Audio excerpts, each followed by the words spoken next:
सो last time हम characteristic of matter waves पढ़ रहे थे. So waves associated with matter are called as matter waves. Matter waves are associated with the matter only when the matter or the particle is in motion. ठीक है. उसके बाद wavelength of matter wave हमने निकाला था. Okay. And wavelength of matter wave का basic formula क्या है? Lambda is equal to H by P. Lambda is equal to क्या है? एच बाई पी है, Planck's constant divided by the momentum. तो m is the mass of the particle, v is the velocity of particle है, तो wavelength आता है h by M V. Okay. अभी wavelength of macroscopic wavelength of matter wave मतलब D Broglie wavelength of macroscopic object कितना है? Approximately 10⁻34 या फिर 10⁻37 आता है. ओके. उसके बाद नेक्स्ट कैरेक्टरिस्टिक क्या है? Next characteristic is that greater the momentum shorter will be the wavelength. So this is according to that formula. Okay.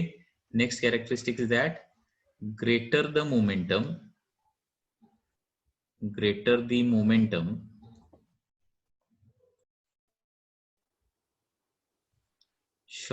is the wavelength. मतलब जितना ज्यादा मोमेंटम रहेगा उतना वेवलेंथ कम रहेगा. Because you know that lambda is equal to H by p रहता है. मतलब lambda is inversely proportional to momentum रहता है, क्योंकि h क्या है? कांस्टेंट है. It is a Planck's constant. Okay. उसके बाद velocity of matter wave is not constant. Velocity of matter wave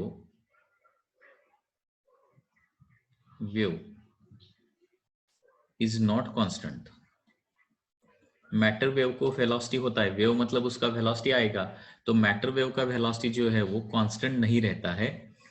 and it depends on the velocity of particle. Depends on velocity of particle. Depends on velocity of particle रहेगा. Okay. velocity of matter wave is not constant. Okay, velocity of matter wave is not constant and depends on क्या रहेगा? velocity of particle रहेगा. And यहाँ पे एक important formula क्या है? velocity of particle into velocity of matter wave. velocity of matter wave ये हमेशा क्या रहता है? c स्क्वायर रहता है. ओके. उसमें से c का वैल्यू कितना रहता है? c is equal to 3 × 10⁸ metre per second रहता है. ठीक है. अभी पार्टिकल का वेलोसिटी कभी भी 3 × 10⁸ नहीं रहता या फिर उससे ज्यादा नहीं रहता. वेलोसिटी ऑफ पार्टिकल हमेशा कितना रहता है? Less than 3 × 10⁸. मतलब वेलोसिटी ऑफ मैटर वेव क्या रहेगा? That is velocity of matter wave always greater than velocity of light रहेगा. दैट इज 3 × 10⁸ रहेगा.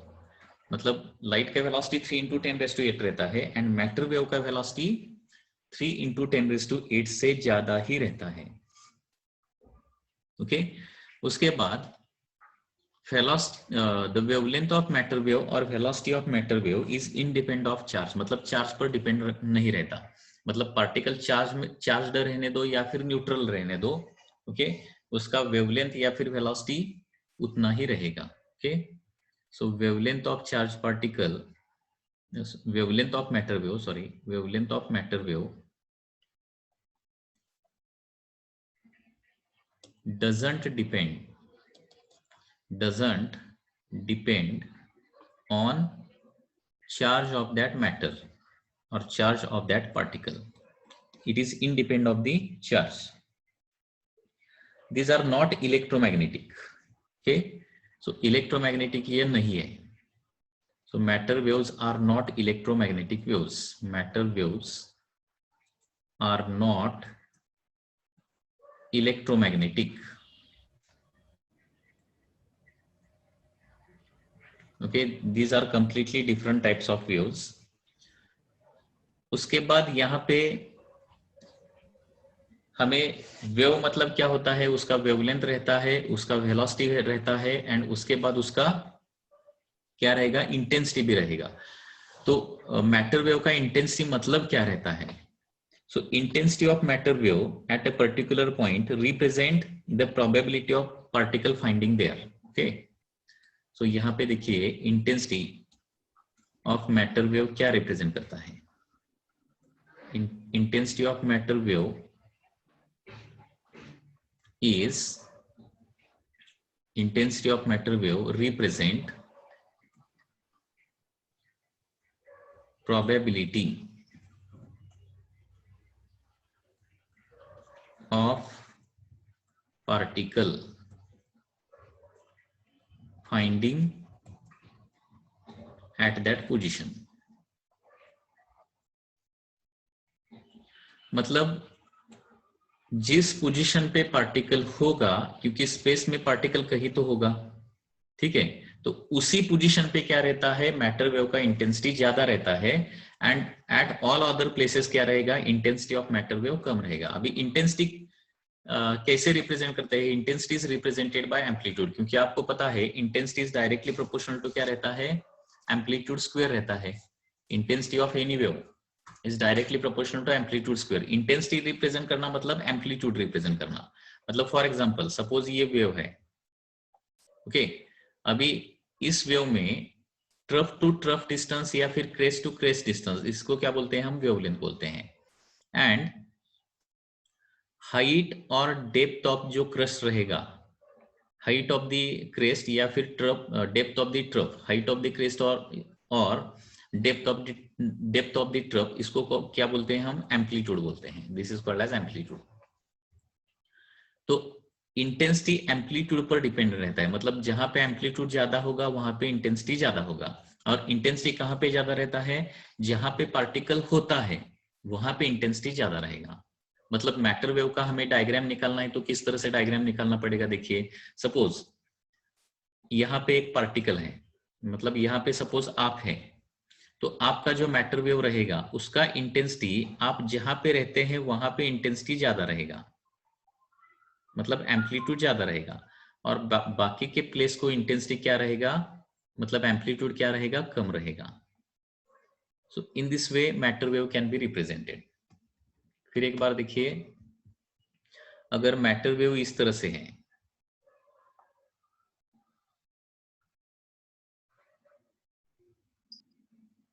अगर मैटर वेव इस तरह से है तो इसका मीनिंग क्या होता है, दैट पार्टिकल और the matter should be here only. मतलब जहां पे पार्टिकल होता है वहीं पे ओनली क्या होता है, इंटेंसिटी ऑफ मैटर वेव ज्यादा रहता है, तो यहाँ पे वो पार्टिकल होगा। ओके, अगर अगर देखिए इंटेंसिटी सभी जगह उतना ही है तो उसका मीनिंग क्या हो जाएगा, मतलब मैटर वेव अगर ऐसा होता तो क्या होता, तो इसका मीनिंग ये होता कि वो मैटर एवरीवेयर प्रेजेंट है। समझ में आ रहा है क्या मैं क्या बता रहा हूं? जहां पे पार्टिकल रहता है वहां पे इंटेंसिटी या फिर एम्पलीट्यूड ज्यादा रहता है, और जहां पे नहीं रहता है पार्टिकल वहां पे इंटेंसिटी ऑफ मैटर वेव कम रहता है या फिर निग्लिजिबल रहता है। अगर मैटर वेव का इंटेंसिटी सब जगह सेम है तो इसका मीनिंग क्या हो जाएगा, वो पार्टिकल सभी जगह प्रेजेंट रहेगा at the same instant. The particle can be और matter can be at the same instant, यहां भी रहेगा वहां भी रहेगा, एवरीवेयर रहेगा। मतलब हम इसको ऐसा बोल सकते हैं, this is the matter wave of the God, ऐसा बोल सकते हैं।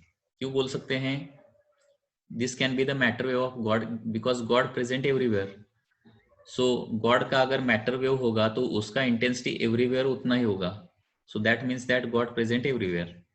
अगर आपका मैटर वेव चेंज हो गया एंड सपोज आपका मैटर वेव इस तरह से आ गया, सपोज आपका मैटर वेव इस तरह से आ गया, तो इसका meaning eight the same instant you will present here also and here also. Okay, you can present at the two in position eight the same instant. उसी इंस्टेंट को आप दो पोजीशन पे हो सकते हैं। उसके लिए क्या होना चाहिए, मतलब एक ही इंस्टेंट पे आप स्कूल में भी है और घर में भी है। ऐसा कब हो सकता है, this possible only when matter wave का इंटेंसिटी घर में भी उतना ही है और स्कूल में भी आपका मैटर वेव का इंटेंसिटी उतना ही होना चाहिए, तभी ये पॉसिबल है। लेकिन जनरली ऐसा नहीं होता है। जनरली क्या होता है, जहां पे पार्टिकल होता है वहीं पे इंटेंसिटी उसका ज्यादा रहता है। तो इंटेंसिटी ऑफ मैटर वेव क्या रिप्रेजेंट करता है, presence of the particle represent करता है। जहां पे इंटेंसिटी ज्यादा रहेगा वहीं पार्टिकल प्रेजेंट होगा। ओके, समझ में आ रहा है? नेक्स्ट, अगर पार्टिकल ट्रेवल कर रहा है तो वो जो ज्यादा एम्पलीट्यूड का रीजन है वो भी ट्रेवल करेगा। ओके, वो भी ट्रेवल करेगा उसी वेलोसिटी से। सो इंटेंसिटी या फिर एम्पलीट्यूड तो उतना ही रहेगा, तो चेंज नहीं होगा, only it is going to travel.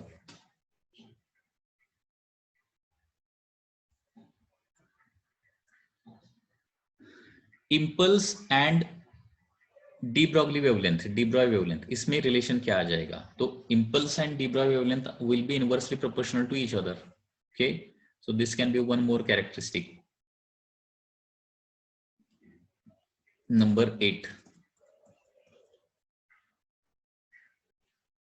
wavelength of matter wave,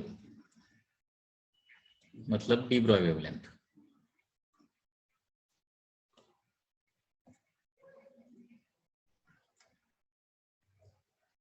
Wavelength of matter wave and is inversely proportional to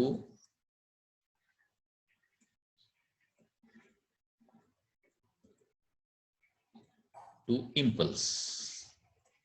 क्योंकि इम्पल्स मतलब क्या रहता है, चेंज इन मोमेंटम रहता है ना। Impulse is nothing but change in momentum, and momentum and wavelength कैसा है, इनवर्सली प्रोपोर्शनल है।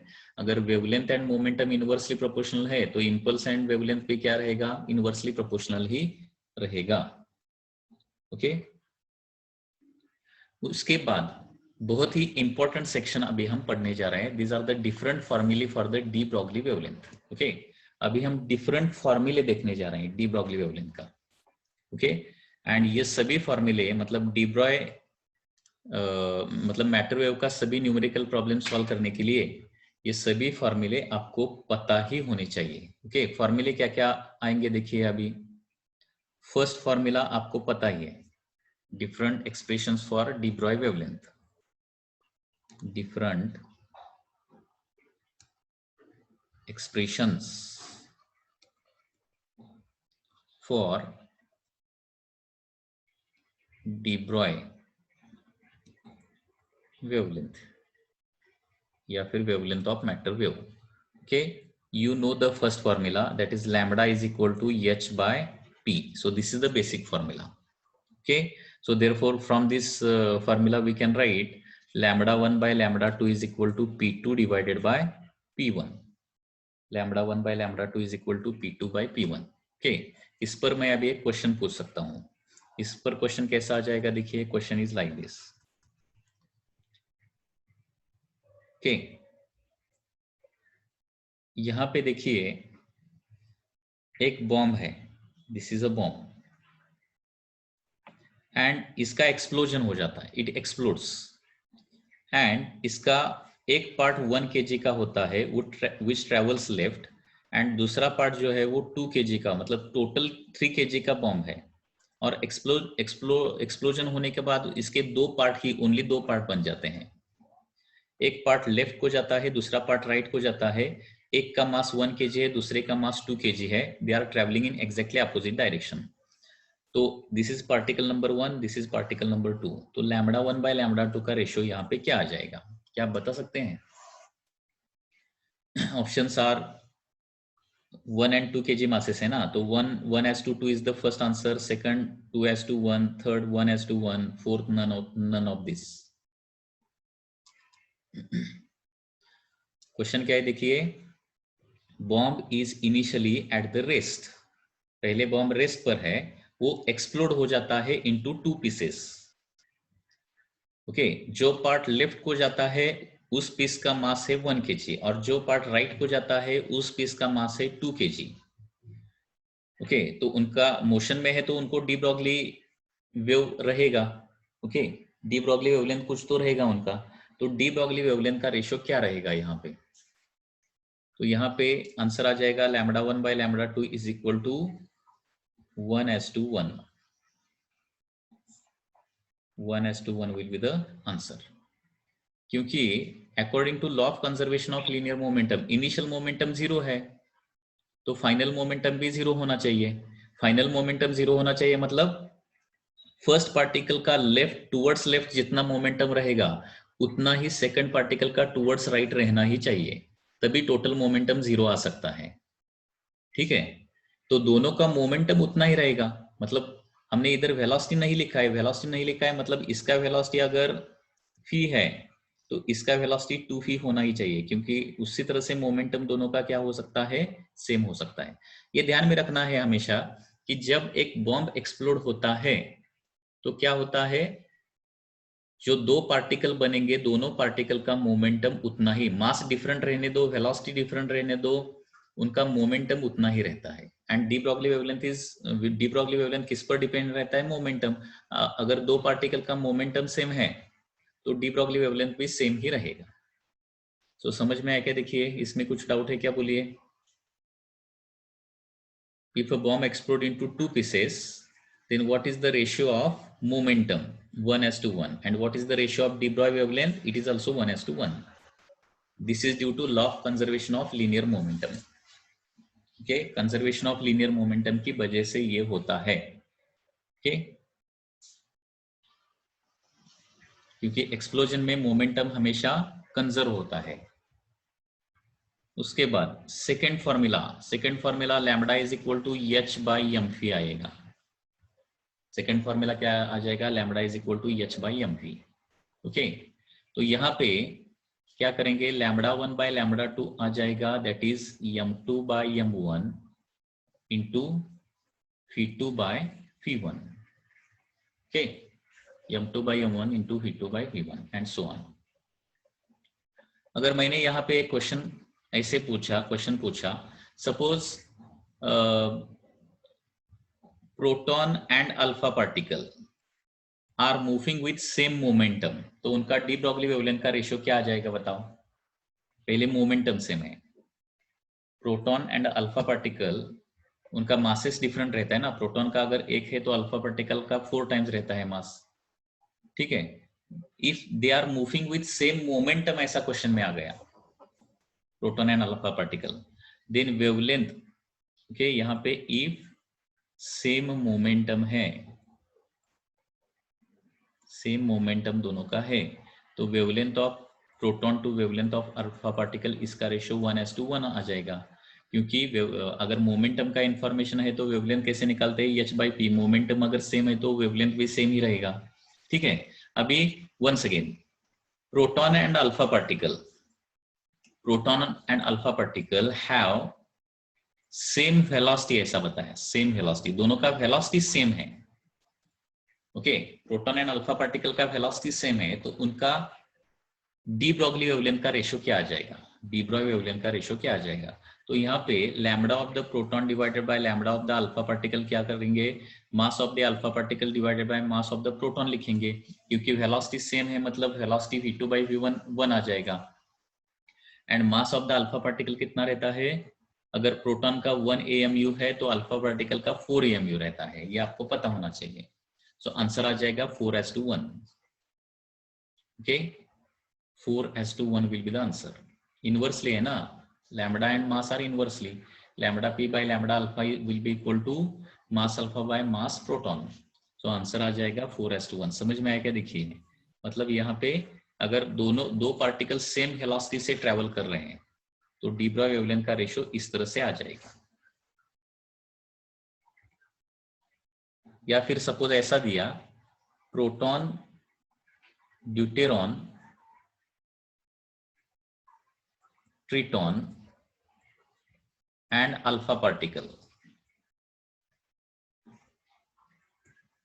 all these are moving with same velocity, तो डी ब्रॉगली वेवलेंथ का रेशियो क्या आ जाएगा, alpha p as to alpha deuteron,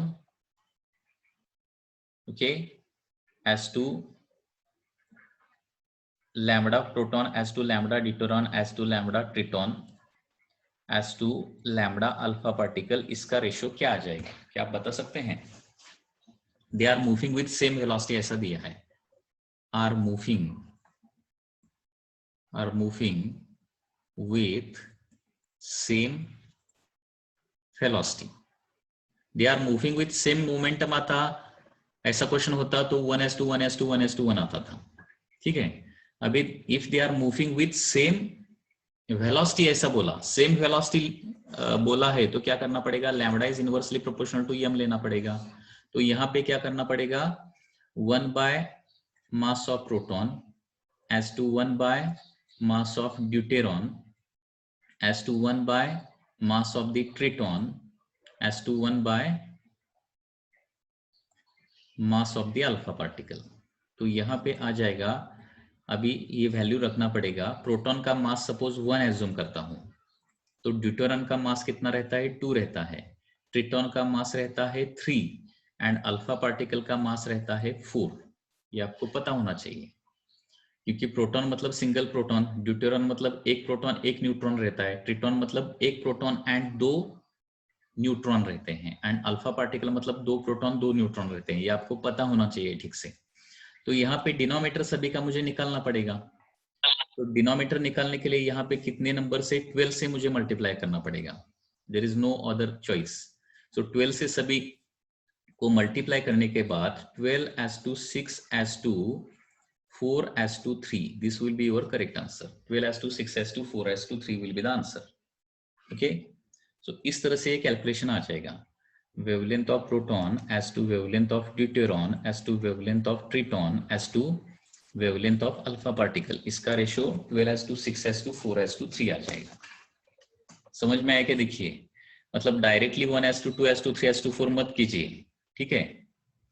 तो इनवर्सली है तो इनवर्सली लिखना पड़ेगा, और उसके बाद सभी को एक ही नंबर से मल्टीप्लाई करके डिनोमिनेटर हमें निकालना है। तो इस तरह से ये आ जाएगा। Any doubt in this case? कुछ डाउट है तो बोलिए। अगर मास सेम है, सॉरी, अगर वेलोसिटी सेम है तो wavelength is inversely proportional to mass आता है, ये ध्यान में रखना है। ओके, तो ये तो हो गया सेकंड फॉर्मूला। उसके बाद अभी वेवलेंथ का थर्ड फॉर्मूला क्या आ जाएगा, देखिए वेवलेंथ का third formula, lambda is equal to third formula आ जाएगा h by square root of 2m into kinetic energy. E मतलब क्या लेना है, यहाँ पे काइनेटिक एनर्जी लेना है। ये फॉर्मूला किस तरह से आ जाएगा, देखिए, मतलब ये सभी फॉर्मूले पता होना चाहिए। First formula is h by पी, second formula h by mv, वो इजीली याद में रहते हैं। Third formula is h by square root of 2me, क्योंकि यहाँ पे देखिए अभी मोमेंटम क्या रहता है, momentum is equal to m into V रहता है। देखिए p is equal to m into V, तो यहाँ पे दोनों साइड का स्क्वायर करूंगा, सो p square is equal to m square V square हो जाएगा। उसके बाद एक m को LHS को लेके जाऊंगा, तो p स्क्वायर बाय m मतलब क्या हो जाएगा, m फी स्क्वायर रहेगा, क्योंकि 1m is taken from RHS to LHS। दोनों साइड को हाफ से मल्टीप्लाई करूंगा, हाफ से मल्टीप्लाई करने के बाद p स्क्वायर बाय 2m मतलब क्या हो जाएगा, हाफ mv स्क्वायर मतलब काइनेटिक एनर्जी हो जाएगा। तो ये रिलेशन भी आपको डेफिनेटली पता होना चाहिए। इस बार मैं डेरिवेशन कर रहा हूं, लेकिन बाद में आपको पता होना चाहिए kinetic energy is equal to p square by 2m रहता है, या फिर मोमेंटम रहता है p square is equal to 2me आ जाएगा। 2m ke के लिए मैं e लिख रहा हूं only. Okay, so p is equal to square root of 2m times kinetic energy आता है, स्क्वायर रूट ऑफ 2me। ये मोमेंटम का फॉर्मूला है। ये दो फॉर्मूले बहुत इंपॉर्टेंट है। देखिए, kinetic energy is equal to p square by 2m रहता है, या फिर p is equal to square root of 2me रहता है। ये आपको ध्यान में ही रखना पड़ेगा। Okay, kinetic energy is equal to p square by 2m रहता है, या फिर p is equal to square root of 2me। अभी लैम्बडा का फॉर्मूला क्या है, h by square root of 2me है। सॉरी, लैम्बडा का फॉर्मूला क्या है, h बाय p है, तो p को यहाँ पे मैंने रिप्लेस किया है। कैसे रिप्लेस किया है? स्क्वायर रूट ऑफ 2me से रिप्लेस किया है। यहाँ पे m क्या है? Mass, and E is the energy. अभी इसी पर क्वेश्चन पूछूंगा। Suppose proton and alpha particle are moving with same kinetic energy, ऐसा क्वेश्चन आ गया। देखिए क्वेश्चन क्या है, देखिए question is like this, proton and alpha particle are having same kinetic energy,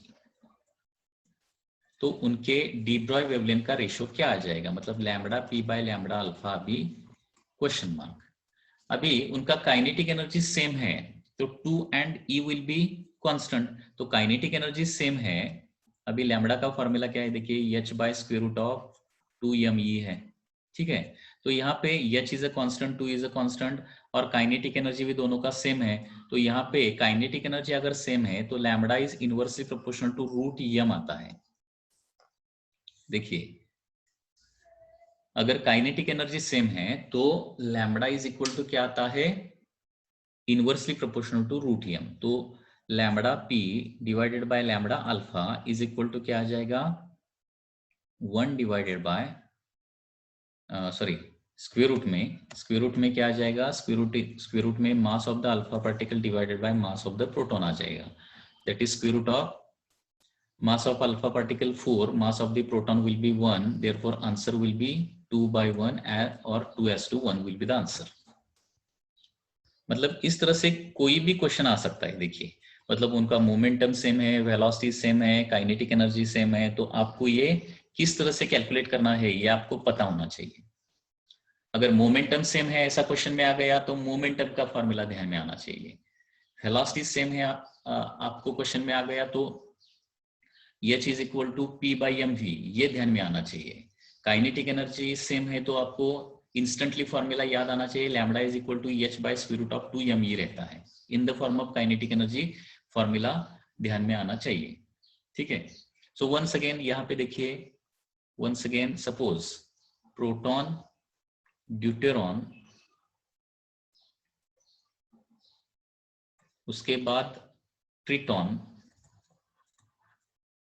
and alpha particle all have suppose same kinetic energy, है सभी का।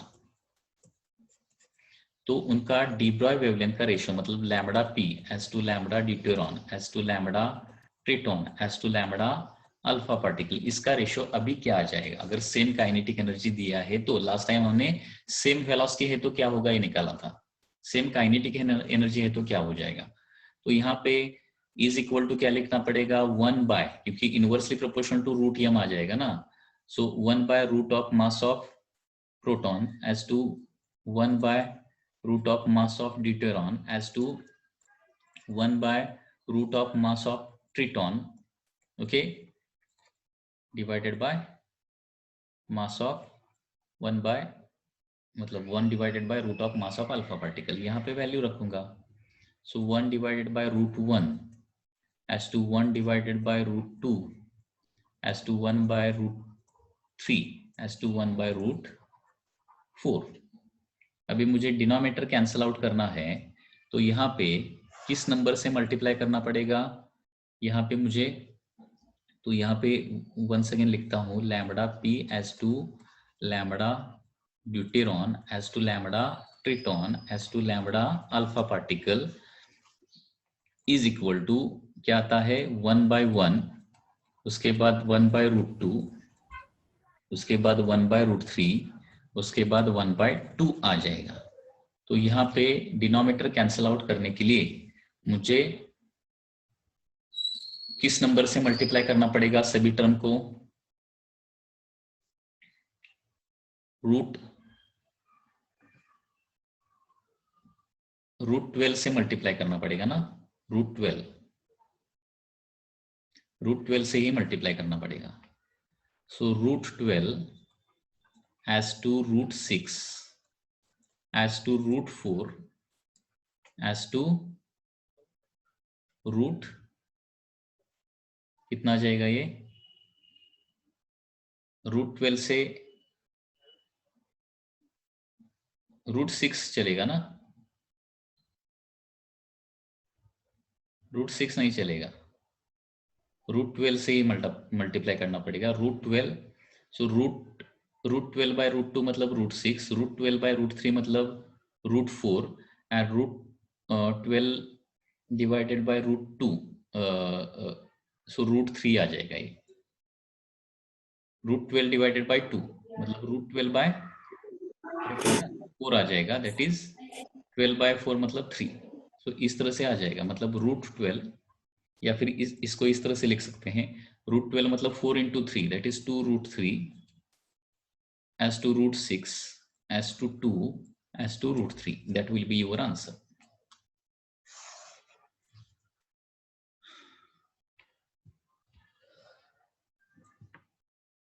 Two √3 as to √6 as to 2 as to √3.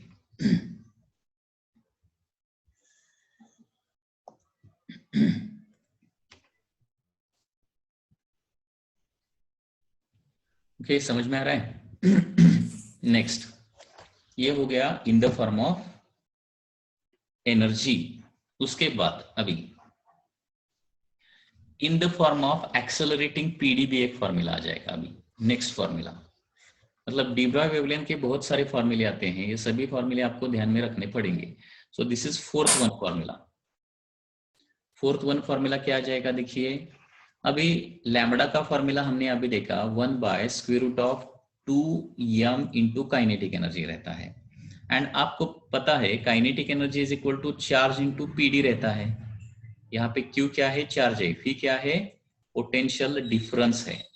मतलब किसी भी चार्ज को हम एक्सेलरेट कर सकते हैं ना, चार्ज को एक्सेलरेट कर सकते हैं, तो E is equal to Q into V भी हो सकता है, क्योंकि काइनेटिक एनर्जी का फॉर्मूला हमने देखा है ना, E इंटू वी रहता है, या फिर Q चार्ज है तो Q इंटू वी रहता है। Okay, so this is from the work energy theorem, change in kinetic energy is equal to work done. Work done तो Q भी रहता है, चेंज in kinetic energy is equal टू E। तो in the form of accelerating PD formula आता है, ऊपर H रहेगा, sorry H, okay, so H divided by square root of 2m(q) into phi. So this is one more fourth important formula, H by square root of 2me। E को मैंने सिर्फ Q phi से replace किया है, तो यहाँ पे फी मतलब क्या याद में रखना है, पोटेंशियल डिफरेंस याद में रखना है, पोटेंशियल डिफरेंस। अभी यहाँ पे देखिए इस पर क्वेश्चन किस तरह से आ सकता है। Suppose proton and alpha particle are accelerated through same potential difference, तो उनका डी ब्रॉगली वेवलेंथ का रेशियो क्या रहेगा। क्वेश्चन क्या है देखिए, अभी proton and alpha particle are accelerated through same potential difference, same PD से एक्सेलरेट किया प्रोटॉन एंड अल्फा पार्टिकल को, ठीक है। तो सेम पीडी एक्सेलरेट किया मतलब यहाँ पे कांस्टेंट क्या क्या आ जाएगा, H2 and phi will be only constant. तो यहाँ पे lambda is inversely proportional to क्या आ जाएगा, 1 डिवाइडेड बाय रूट। अभी प्रोटॉन एंड अल्फा पार्टिकल का मास डिफरेंट रहेगा और चार्ज भी डिफरेंट रहेगा। ओके, पीडी दोनों को सेम लगाया है, 2 is a constant, H is a constant, so इस तरह से ये फॉर्मूला आ जाएगा। एंड देयरफॉर यहाँ पे lambda proton divided by lambda alpha particle, अभी क्या आ जाएगा देखिए, lambda proton by lambda alpha particle is equal to square root of mass of the alpha particle divided by mass of the proton into accelerating PD of alpha particle divided by accelerating PD of proton. Charge inversely proportional to mass into charge na, so charge of alpha particle divided by charge of the proton. So therefore wavelength of proton divided by wavelength of alpha particle will be equal to square root of mass of alpha particle कितना रहता है as compare to proton, 4 times रहता है, मतलब proton का 1 रहेगा तो alpha particle का 4 टाइम्स रहता है। उसके बाद प्रोटॉन का चार्ज अगर 1 रहता है तो अल्फा पार्टिकल का चार्ज कितना रहता है, 2 रहता है, क्योंकि अल्फा पार्टिकल मतलब 2 प्रोटॉन 2 न्यूट्रॉन रहता है, सो चार्ज तो प्रोटॉन से ही बनेगा। And therefore wavelength of proton to wavelength of alpha particle, इसका आंसर आ जाएगा 2√2 as to 1। Okay, 2√2 as to 1। इसमें कुछ डाउट है क्या, बोलिए, any doubt in this case.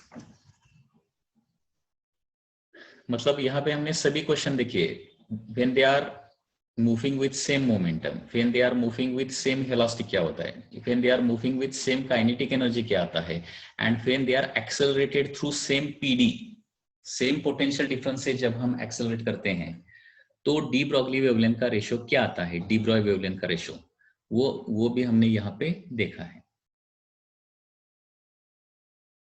अभी next formula, this is the shortcut formula for the electron. Electron के लिए एक शॉर्टकट फॉर्मूला है, क्या फॉर्मूला है देखिए। नाउ फॉर इलेक्ट्रॉन, मतलब कभी कभी ओनली इलेक्ट्रॉन के डी ब्रॉगली वेवलेंथ के क्वेश्चंस आते हैं, okay. So for electron, so this is the next one formula for the D Broglie wavelength, this is I think 5th formula for electron accelerated